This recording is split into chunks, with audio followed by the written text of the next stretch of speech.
ಗೆಳತೀನಿ ಗೆಳತಾನ ಬಿಟ್ಟಿ ಮನಿಯವರ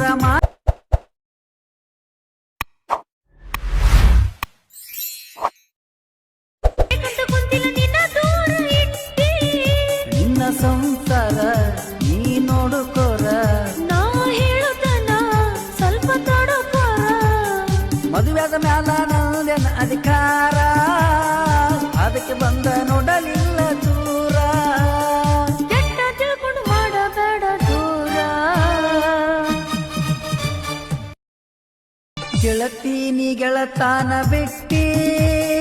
ಮನಿಯವರ ಮಾತಿಗೆ ಕೆಟ್ಟಿ